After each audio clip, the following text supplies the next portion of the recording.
Election is a remedy in a democratic life. So I prefer as the first choice, I want to have a functioning, effective coalition government, of course. Effective meaning a government in which your party, the AK party, can bring its program in, you mean? Yes, but when it is coalition, there should be a structure of two parties, and we have to satisfy the masses of two parties. Therefore, there is a need of mutual understanding, more consultation. Can your European friends and allies trust Turkey and trust the president on democracy when, of course, he famously said once that democracy was like a bus, you ride it to your destination and then you get off? No, this is also a very wrong interpretation. Well, he did say it though, didn't he? But this, at the end of the day, I want to underline that Turkish democracy is a very dynamic democracy, very based on basic rights of human beings and citizens. We have a very strong legal structure in the sense of defending human rights. And in the last 12 years, nobody can say that Turkey is less democratic than before. Let's talk a little bit about the region. You know that there is an accusation against the Turkish government, the Turkish state, that along with the Saudis and the Qataris, you have supported jihadist groups in Syria, and that now you've created a monster which is effectively out of control in the shape of the group that calls itself Islamic State, IS. This is very. What do you make of that accusation? This is a very unfair assessment, and I categorically reject this. Turkey never supported ISIS or any group linked to ISIS. All the leaders of ISIS came from Iraq, not through Turkey. Other leaders. Did you support? Have you ever supported the Nusra Front, the yes. Al Qaeda affiliate? No, never. We supported only those who escaped from Assad's atrocities, chemical weapons, barrel bombs.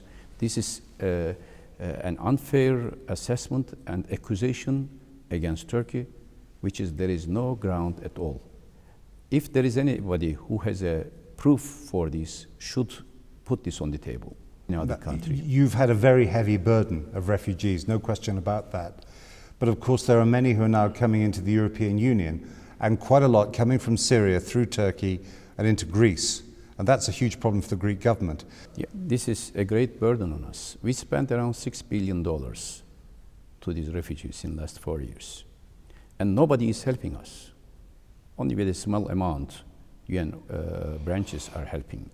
Instead of helping Turkey, people are criticizing as if Turkey is responsible for all these refugee crises. Well, many do go from Turkey to Greece, don't they? But then P5 must stop, must take all the measures to stop this war in Syria and to stop the atrocities of Syrian regime and terrorists. So you blame Turkey is the victim of all these Syrian crises. You blame the paralysis in the Security Council? Yeah, of course. There has not been a strong decision of international community to stop these atrocities. 300,000 people being killed in Syria, they are human beings. If there was a no-fly zone and a safe haven inside Syria, there wouldn't be such a flow of refugees. So are you going to establish one now? We will try, and that's still our position. Can we just be very specific on that? So you're talking about a no-fly zone, a safe zone? A safe area, what we call now. Safe from whom? From Daesh and from Syrian regime at the same time. An area where civilians can stay without any fear of being attacked and killed. And you will do that with the Americans? With Americans, with international community. And will that also entail sending Turkish troops in there to protect that area?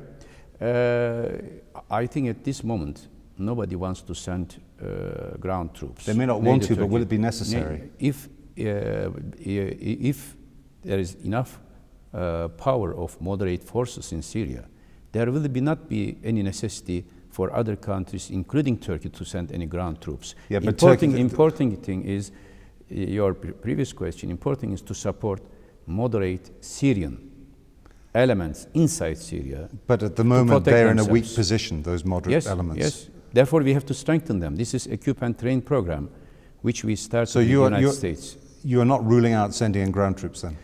Of course, if there is a threat against Turkish interest, against our country, whoever attacks Turkey, of course, we will use all power, sometimes Air Force, sometimes other forces, to punish those who are attacking Turkey. Can we talk a bit about the resumption of the fighting between the Kurdish separatist militant group, the PKK, and the Turkish state? 40,000 people, up to 40,000 people were killed in the 90s in the war between those two parties.